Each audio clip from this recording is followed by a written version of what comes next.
7:30 de la mañana, vamos con más información. Antes de darle paso a nuestro invitado que se encuentra, repetimos, en Washington, D.C., en los Estados Unidos, hablemos y mostrémosles un contexto de lo que está pasando con estas elecciones, donde el actual presidente Joe Biden se ha retirado con su candidatura y se especula mucho sobre si Donald Trump o Kamala Harris serían entonces los dos aspirantes a la presidencia. Trump ya lo ha anunciado. Tenemos un reportaje justamente con el tema para conocer un poco más del contexto y lo abordamos en la entrevista. Veamos. A menos de 5 meses de conocer al futuro presidente de Estados Unidos, el panorama electoral de ese país ha dado varios giros. El 21 de julio, Joe Biden, actual presidente estadounidense, publicó una impactante declaración en redes sociales. Anunció que pondrá fin a su candidatura, apelando al mejor interés de su partido y del país. Ha sido el mayor honor de mi vida ser su presidente, y si bien mi intención ha sido buscar la reelección, creo que lo mejor para mi partido y para el país es que me retire y me concentre únicamente en cumplir mis deberes como presidente durante el resto de mi mandato. En su anuncio también respaldó a la vicepresidenta Kamala Harris para que sea la nueva candidata. Desde entonces, el número creciente de demócratas de alto perfil siguieron su ejemplo y mostraron su apoyo a que sea Harris la que compita por la presidencia contra Trump. En este contexto, la vicepresidenta ofreció su primer discurso de campaña este lunes, en el que elogió los casi 4 años de gobierno de Joe Biden. El legado de logros de Joe Biden en los últimos 3 años no tiene comparación en la historia moderna. Ahora el foco estará puesto en la convención demócrata que se llevará a cabo en Chicago del 19 al 22 de agosto y se definirá finalmente quién será el elegido para competir contra Donald Trump. Y en el otro lado, el intento de asesinato en un mitin político en Pensilvania a la hora candidato por el Partido Republicano Donald Trump el pasado 13 de julio aumentaron la popularidad del exmandatario. Según una encuesta realizada por la Universidad de Siena, la popularidad de Trump aumentó al 52% después de su atentado. Un día después de este hecho, Trump apareció en la convención de republicanos de Milwaukee con la oreja tapada. Fue ahí cuando aceptó formalmente su candidatura a la presidencia y nombró al senador de Ohio J.D. Vance como su compañero de fórmula. Y así, Estados Unidos se prepara para ir a las urnas en las elecciones presidenciales del próximo 5 de noviembre del 2024. Emilia Reynoso, Noticias 7. Ahora sí saludamos a Francisco Paredes, analista internacional, para comentar lo que está sucediendo en los Estados Unidos. Doctor, primero que todo, muy buenos días.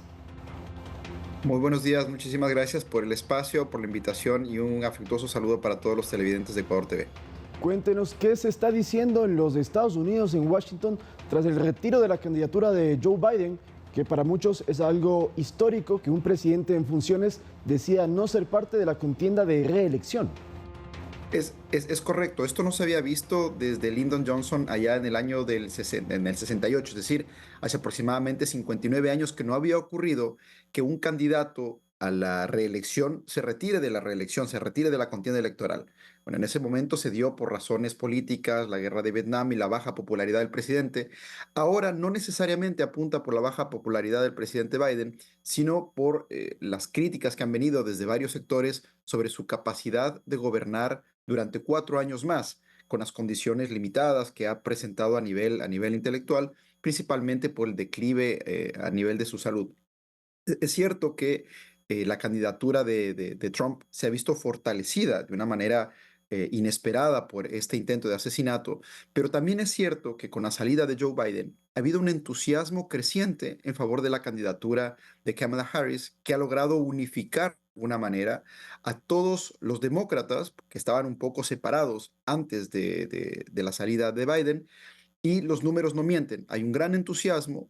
Más de 50,000 personas se han unido a esta campaña de Kamala Harris en calidad de asistentes, en calidad de voluntarios, y solamente en 24 horas ha logrado tener aproximadamente 21 millones de dólares en aportes personales de cerca de 1 millón de aportantes. Es decir, ha habido un gran entusiasmo en favor de Kamala Harris. Es decir, ¿la sociedad estadounidense ya estaría preparada para tener una mujer como presidenta? Ahí es en donde vienen las mayores dificultades. Este entusiasmo le bastará para poder sobrevenir a un animal político como es Donald Trump. Es difícil de anticipar el resultado. Al día de hoy las encuestas están técnicamente empatadas, con una diferencia de 3 o 4 puntos en favor de Donald Trump. Depende de qué fuente tomemos las encuestas, pero la realidad es que técnicamente están empatados. Creo que hay 3 factores que van a determinar el futuro de Estados Unidos. Primero, ¿cuál va a ser la posición a nivel de migración, la posición a nivel de comercio y la posición a nivel de inflación? Estos 3 temas van a tener que ser fuertemente discutidos en el próximo debate, que sería el segundo debate presidencial, que tendrá lugar, si no me equivoco, en el 10 de septiembre. Es decir, este segundo debate va a definir mucho de cuál va a ser el futuro de Estados Unidos. Geopolíticamente, ¿qué le conviene al mundo? ¿Un Donald Trump en su segundo periodo o Kamala Harris? Yo creo que pensando en primer lugar como Ecuador, tenemos que pensar estratégicamente qué es lo que al presidente Noboa le puede servir. Donald Trump tiene marcadas sus posiciones en contra de migración. Sin embargo, ha hecho anuncios de que prestaría ayuda militar en conflictos armados o en conflictos que tengan relación con narcotráfico. Si nuestro Estado, si es que el Ecuador logra de manera inteligente identificar intereses económicos e intereses políticos, por ejemplo, para que tengamos asistencia de parte del gobierno de Estados Unidos y de las Fuerzas Armadas de Estados Unidos en la lucha contra el narcotráfico, podríamos tener un buen aliado. Ahora, si es que ese no es el interés y lo que sucede es que Kamala Harris llega a la presidencia, tenemos que trabajar desde el Ecuador fortaleciendo los lazos, no necesariamente por razones de interés económico, sino también de interés social. No nos olvidemos de dónde viene Kamala Harris. Es una persona que viene apoyando mucho los movimientos en favor de hogares accesibles, facilidad para el ingreso en adquisición de casas, mejorar la seguridad social, en especial para los que son ya retirados de parte de Estados Unidos. Entonces, el enfoque es distinto, la estrategia con la que debemos abordar al uno y al otro candidato son distintos, y ahí vendrá la habilidad política del presidente Noboa y también de su equipo encargado de las relaciones internacionales. Es decir, saber identificar el interés de cada una de estos potenciales presidentes y activarlos en favor de lo que le pueda convenir al Ecuador. Claro, pero hablando objetivamente, dejando de lado el personaje, incluso polémico, pueden decirlo, de Donald Trump, cuando fue presidente, él recibió en ese entonces presidente Lenín Moreno en la Casa Blanca, algo que no sucedía en por lo menos 20 o 30 años, y además Donald Trump nombró a Michael Fitzpatrick como embajador en nuestro país y es una de las personas que han dicho que más logró en cuanto a logros de seguridad y de apoyo internacional aquí en el Ecuador. Viéndolo desde ese punto de vista, entonces, a Ecuador sí le convendría una línea de Trump. Le convendría en la medida en que logremos activar relaciones económicas y relaciones políticas fuertes que tengan que ver precisamente con la lucha contra el narcotráfico. Este es uno de los puntos clave.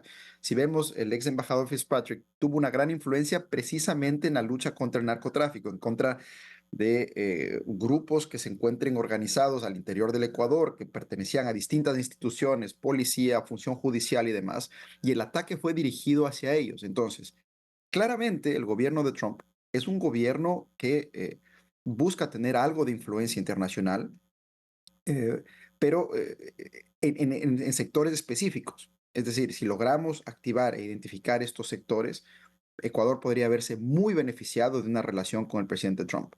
Otra de las ventajas que se discute el día de hoy es la baja inflación durante el gobierno de Trump.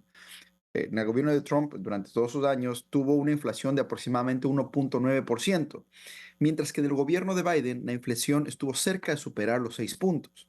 Entonces, también desde una perspectiva económica, Trump podría ser un buen candidato, pero aquí hay 3 momentos a distinguir: de inmediato, mediano y largo plazo.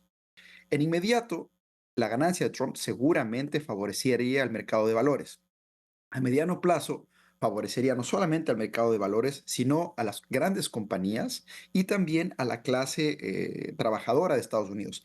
A largo plazo es en donde puede que tengamos más interrogantes, porque no sabemos sus políticas a largo plazo. Él es un administrador de corto plazo que ha sido muy eficiente en su primer mandato, pero a largo plazo no necesariamente vamos a tener los mismos resultados, y ahí es en donde puede tener mayor injerencia una posición demócrata, una posición más conservadora en cuanto al uso de recursos y al aumentar los impuestos y tener que las personas que más ganan pues puedan tener mayores impuestos.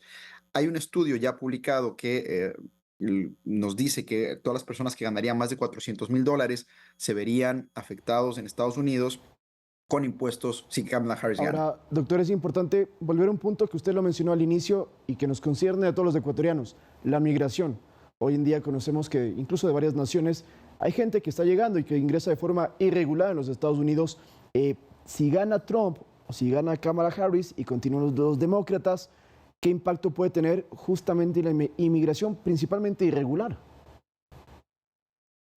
Bueno, como todos sabemos, el presidente o expresidente Trump fue muy duro en cuanto a sus políticas migratorias. Sabemos que una de las mayores críticas que ha presentado Trump en contra del gobierno de Biden y Kamala Harris como su vicepresidenta es la flexibilidad y falta de coherencia en las políticas migratorias, que inicialmente el gobierno durante los 2 primeros años fue muy flexible en cuanto a sus políticas migratorias y estos 2 últimos años ha buscado ser más restrictivo, limitando el número de personas migrantes que pueden aplicar, por ejemplo, a una visa o a una protección internacional a través del refugio y vemos que hay una política migratoria mucho más restringida en los últimos meses, en especial del presidente Biden. Esto va a ser uno de los caballos de batalla de Trump, la migración legal, la migración ilegal y sobre todo de los países de donde están viniendo. Una de las últimas declaraciones de Trump que hemos escuchado es que, por ejemplo, en El Salvador ha existido una disminución de crímenes y de asesinatos relacionados con violencia, narcotráfico y demás. En la explicación de Trump es un poco hilarante porque lo que él dice es efectivamente, en esos países como El Salvador ya no están ocurriendo crímenes porque todos esos criminales están ingresando a Estados Unidos. Entonces es una política de miedo. El infundir miedo es una de las estrategias que le ha funcionado bastante bien a Donald Trump y que por eso tiene personas que lo apoyan. Lo que es muy llamativo y que yo no lo veía acá en Estados Unidos hace muchos años es en ciudades como Washington, en ciudades que son más o menos inclinadas hacia los demócratas, ver mucha gente en la calle con los gorros de Trump, mucha gente en la calle en sus vehículos con el logo de apoyo a Donald Trump, eso es algo que no se veía. Entonces, sí ha marcado una tendencia muy fuerte y muy radical de sus seguidores en no tener miedo, en mostrarse como seguidores de Trump, en mostrarse como personas que apoyan esta política de un Estado más concentrado, más proteccionista. Eso es algo que no ha ocurrido y es muy llamativo.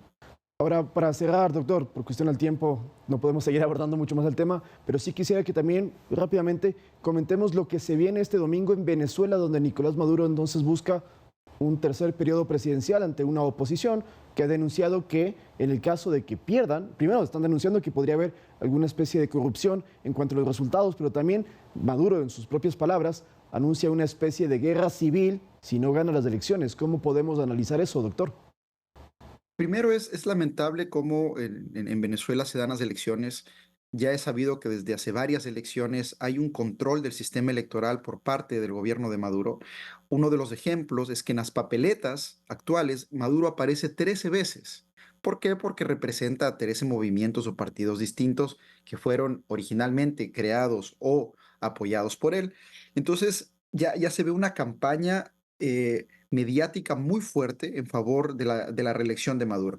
Sabemos que también parte de la votación en Venezuela se da a través del voto electrónico y es ahí, en este voto electrónico, en donde se cometen la mayor parte de atropellos a la democracia. Sabemos que Maduro no es un demócrata, sabemos que Maduro persigue a la oposición y si es que las elecciones fueran limpias, pudiese ganar de manera limpia, entonces no habría ningún problema. El problema es que no solamente existe una persecución en contra de sus principales rivales, sino que también hay un control del Consejo Electoral venezolano. ¿Cómo podemos esperar unas elecciones transparentes? ¿Cómo podemos esperar en Latinoamérica que se cumpla el mandato del pueblo si existe un control absoluto sobre el proceso electoral y además hay una amenaza inminente de guerra civil interna en caso de que no sea Maduro el elegido. Lo único que esperamos como observadores internacionales desde fuera es que las elecciones sean transparentes. Sabemos que no lo pueden ser, sabemos que no lo van a hacer y lamentablemente Venezuela tendrá que seguir enfrentando estos procesos de crisis durante algunos años más hasta que se tome alguna decisión más profunda. Sin duda, además que son elecciones que nos impactan aquí en el Ecuador también por la gran comunidad venezolana que vive en nuestro país y en otras naciones de Sudamérica. Le agradecemos muchísimo al analista internacional Francisco Paredes desde Washington. Doctor, muchas gracias. Gracias a ustedes, un feliz día. Muy bien, y ahora nos vamos desde Washington, nos vamos hacia Guayaquil porque continuamos ya celebrando sus fiestas por los 489 años de fundación.